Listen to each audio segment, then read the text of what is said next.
Hey, it's Kelly with RV Wholesalers. Today I'm going to go over with you a quick walk around on a Wildwood 31QBTS triple slide bunkhouse. Very nice floor plan. You can see here has the power awning, the LED light strip going across the top there. It does come with the gas electric water heater. The first thing you want to do is you want to come here and you want to lift up this pressure relief valve. And what that's going to do is it's going to allow the air to come out as the water heater is filling. You don't ever want to light the water heater on gas or electric until you make sure that the water heater is completely full. So what will happen is you lift this up, then if you're hooked to city water, it'll fill this up, or if you're running off your freshwater tank and you turn your pump on, it'll fill this up, and then what will happen is it'll start pouring water out of there. Once it starts pouring water out of there, just come over here and flip that down. This stuff doesn't hurt it to get wet, so it's not going to bother it there. You have two resets here. This is for the 110 gas side. There's two buttons right here, so if you, it's just like a breaker or a fuse panel. Right down here there's going to be a little on-off switch. It's covered up by a piece of tape. That's going to be the electric side. So if you want to run it on electric, you got to make sure that that little toggle switch is on. If you want to run it on gas, the switch for that's on the inside, and I'll show you that here in just a minute. Exhaust for the furnace here. So if you ever want to make sure that your furnace is actually heating, just come out here and put your hand close to it. If it's blowing out hot air, you know it's working. You obviously don't want to touch it. It will get pretty hot. You can see here you have a receptacle on the outside. If you want to plug in a light or table, TV, whatever, you can do that. This here is the connection for your freshwater tank. So if you go camping, they don't have water hookup. What you'll do at the dump station is you will stick a garden hose in there, fill that up. Once it starts squirting out, you know it's full. Now anytime you're running off of your freshwater tank, you'll have to utilize your pump to pressurize the system. Now it is an on-demand pump, so whenever the system builds up pressure, it'll automatically shut off. Then as soon as you turn on the tap, it'll turn back on. And if you look right down here, you'll see a little valve right down here at the bottom. All this is just the drain for your freshwater tank. So you just turn this valve either way to open and close it. Obviously close it when you're filling it up, and that's the overflow valve there. This is the back of the refrigerator. You don't need to use that. The only thing you'll want to leave that out is for auto defrost. Outside speakers here. This is the vent for your range cover there. 3-entry step. This one does have 4 power stabilizer jacks, 1 on each corner. To run the front 2 jacks, you just hit this button here, extend or retract. Now those are just stabilizing jacks, so they're not used to change tires or lift the coach off the ground. You'll level the coach by backing onto boards or blocks. These are just to stabilize it so you don't get the coach rocking while you're inside. So what you'll do is you'll run those down. Once they hit the ground, go about another second and then stop. Has a solar panel hookup here. If you want to put a portable solar panel on the ground, you can do that. Basically just to trickle charge the battery. Wheel covers here. You can see in here nice big pass-through storage. There is a little manual rod in there for the jacks if something does happen. You have that. And then also right up here, if you want to put a laundry basket down here, pretty cool feature inside the master there. This will lift up as a little laundry chute. So that's a pretty nice feature as well. Loading light here will come with a brand new 12-volt deep cycle battery. You do have a power tongue jack here with a light on the front. Very nice as well. The unit will come with 2 30-pound propane bottles with a cover that slides over top. The first thing you want to do is anytime you go camping, you'll come here, turn both bottles on. Okay? If you look right over here to this side, you can see that little arrow there. That means it's going to pull from this tank first. Okay? Now this eye right now is red because the tanks are empty. But once it has gas in the bottles, this eye will be green, okay? So right now it's going to pull from this tank first because that's where we got it pointing.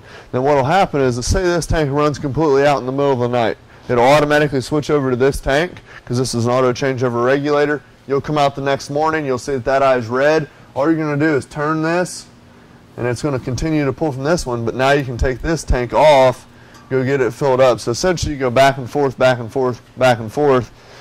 Now, a lot of times people run that right down in the middle. You can do that if you want. I don't recommend it because then it drains both tanks at the exact same time. And then when you're out, you're out. Okay? Come over here to this side. You can see here the other side of the pass-through storage there. Got your big super slide here. That'll run in and out with the battery rack and pinion there. Come back here to the back. All right, so if you look right down here, you get your sewer connection. So whenever you're going to dump your waste tanks, what you'll do is you'll pull up next to the dump station, hook your sewer hose on, drop the other end of the sewer hole. The black handle over here, the gray handle here, the black is just your toilet. Your gray is your sinks and shower, okay? So like this one here, you can see is out. That means it's open.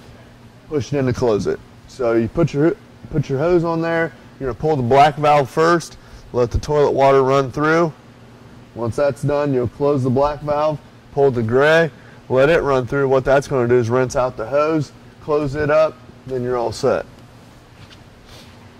Come back here.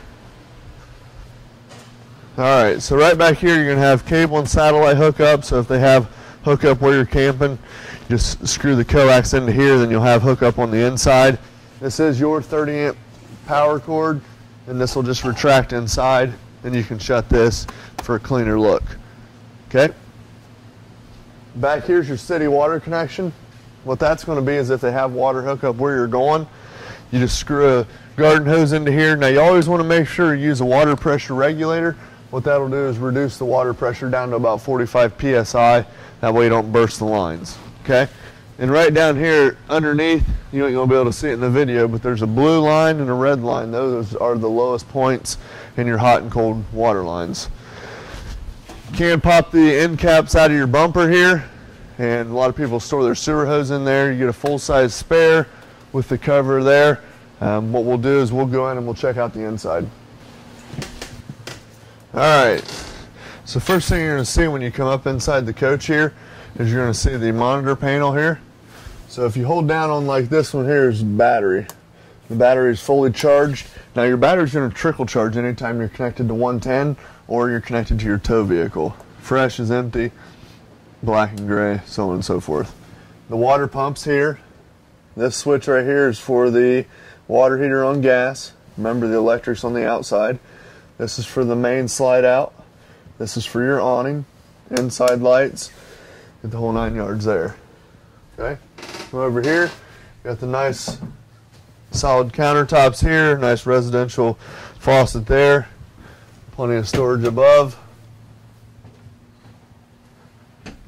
The first thing you want to do when you get to the campsite is remember, turn on both propane tanks, come here to your stove, turn all 3 burners on high, come here, take your sparker knob, light it up.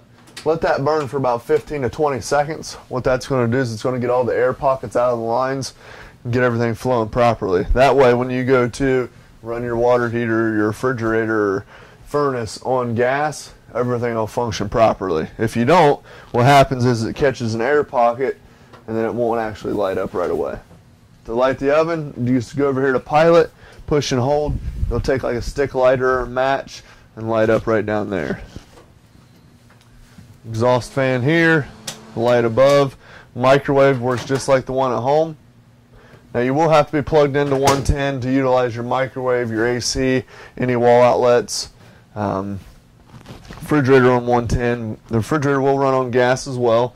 So the refrigerator, all you'll do is you'll come over here, there's a little on-off switch. Push that button in for on. Then you have an auto and a gas. Auto, what that is going to search for 110 first. If it can't find 110, it'll automatically switch over to gas. Again, well, it's important to purge the line so you make sure it fires on gas. Now, if you're traveling down the road or you're going someplace where they don't have hookup, just go ahead and pop that button out and run it on gas. Okay? Freezer on top, refrigerator on the bottom. Now, this refrigerator and freezer will work just as well as yours at home. The big thing is you want to help it out. So if you're going camping on Friday, Saturday, Sunday, Thursday, plug it in at home, let that thing start cooling down because it will take about 6 to 8 hours to completely cool it down. Lights above, all LED lighting. There are switches on the lights as well.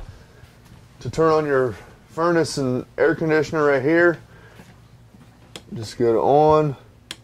If you want to go down to furnace, leave it there and adjust the temperature here. Same with the AC. It's pretty self-explanatory. Okay. And here in the bathroom, you have a vent up here with a small fan in it. All you'll do is crank this up. There's a little switch right here just to turn the exhaust fan on. Okay, and that will run off 12 volt. Right down here, the toilet does have a foot flush, so you push down on that. If you push down partial weight, what it'll do is leave a little water in the bowl. You always want to leave a little bit of water in there to keep that rubber seal nice and pliable. Okay. 2 slide out switches here, 1 for each side. You can see in here, nice big back room, plenty of storage, plenty of sleeping area. Now all these bunks will hinge up, and then you just pin it up here. Very, very nice there. And over here you have the jackknife sofa on the bottom, so you can use that if you want to sit there and relax. This will make into a bed as well. You just lift up and it folds down. Okay. Now right back here you're going to have your fuse panel. So all the 12 volt fuses are here, labeled here. All the 110 breakers are here, labeled here. So it spells everything out for you. Now you hear that humming. I don't know if you can pick it up in the video, but you will hear a fan running back there, perfectly normal. What's behind there is your converter, which converts 110 down to 12 volt. So everything in the coach pretty much runs off 12 volt. That converts the 110 down to 12 volt. Nice big U-shaped dinette here. Now this will make into a bed as well. Just lift up on this, fold this down, pull those cushions out. You can use that. Probably won't need it in this coach because you have tons of sleeping area. Jackknife sofa here with a drawer underneath. Very, very nice there as well. Spot for a TV here. Run the cables down through, hook it up right down here. Now you're going to see a little light right here and a little black button. That is your TV antenna booster. So if you turn that on, what that does is amplify the signal strength. Stereo here, AM, FM, CD, DVD, the whole 9 yards. It's already plumbed in for you. TV antenna here. All you're going to do is crank this up. When it stops, you stop. Right there. Then you'll pull down slightly, then just turn it. And then you'll pick up your signal wherever that may be. But before you leave, you want to make sure both those points are lined up, and then crank it down. Alright, now back here in the master, you can see here's the laundry chute I was telling you about. Lift that up, then you can put a little laundry basket underneath there. Nice feature, just keep it out of the way. Hanging bars going across. Okay. The light switch here. You can put a TV on here as well, run the wires down through that way. Overall, very nice floor plan. If you have any questions at all, don't hesitate to give us a call, 877-877-4494. Thanks a lot.